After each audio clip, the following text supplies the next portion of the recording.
So, you want to take the traditional path to fulfilling your book publishing dreams.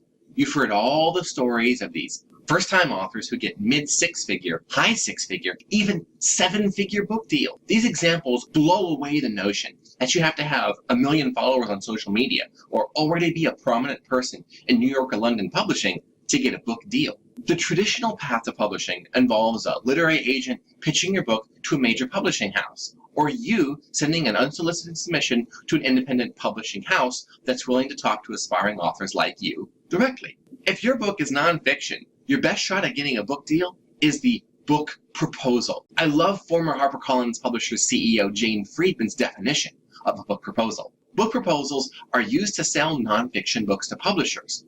A book proposal argues why your book idea is a saleable, marketable product. Instead of writing the entire book, then trying to interest an editor or agent, which is how it works with novels, you write the proposal first. Sounds simple enough, right? Well, if it was, wouldn't everybody be getting a book deal? And that ain't happening. So let's get back to what Jane said. Your book proposal argues why your book idea is a saleable, marketable product. And the fact is, most book proposals don't make a good argument for the book idea because the book just isn't good. It's not saleable or marketable. If you want to sharpen your book idea before you work on that proposal, check out my video, How to Find Ghostwriters to Help You Write a Bestseller. I talk about how to build your book idea on the 6 pillars of influential content, making your manuscript a saleable, marketable literary property. Okay, so let's assume you've got a solid book idea now. How do you create this book proposal thing and get your book deal?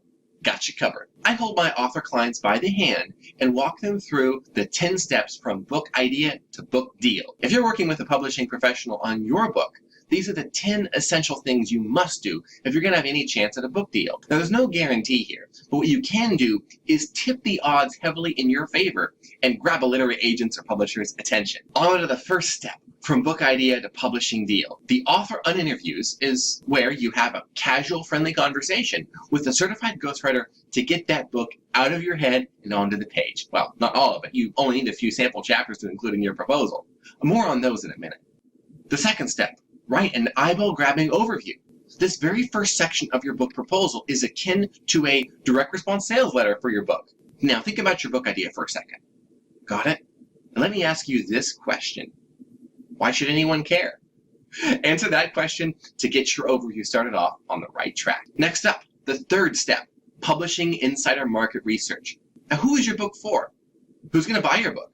Because the fact is, no matter how new or disruptive your idea is, the market that'll buy your book already exists. Now that's a good thing. So state succinctly what your book categories are and move on to the next step, your book's competitive edge. You know all those other books that your future readers have already bought? Well, why is your book better? How is it different? What will readers find in your book that they love about existing books in your category? What do you write about that they haven't seen before?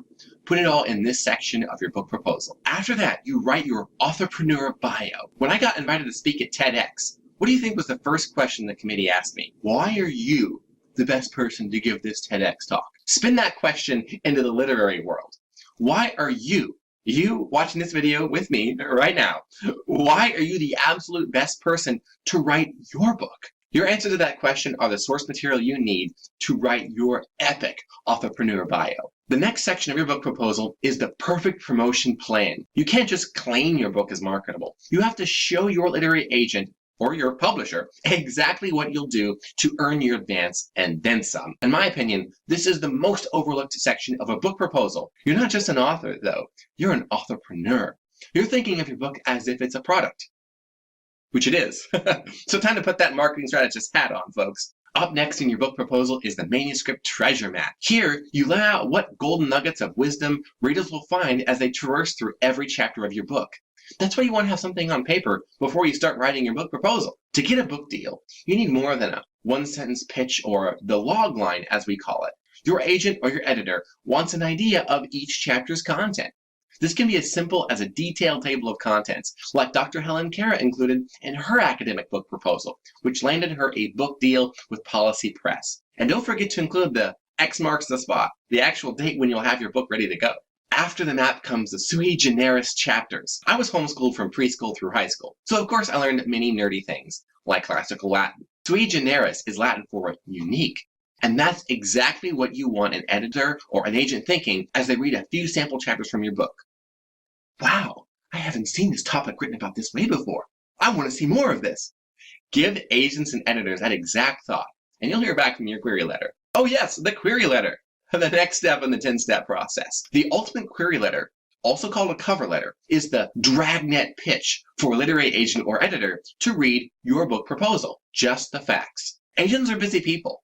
Some receive thousands of book proposals and finish novels every single week. Many agents tell you exactly what book categories they're looking to represent right now. If you state in your subject line and in your email what your book is, they'll know in a split second whether they want to click it and open and read your amazing book proposal. One of my favorite resources to look up agents is agentquery.com, the internet's largest free database of literary agents. And that leads us to the 10th and final step, your persuasive pitch. So you're sending the query letter to an agent or an independent publisher who's looking for books just like yours.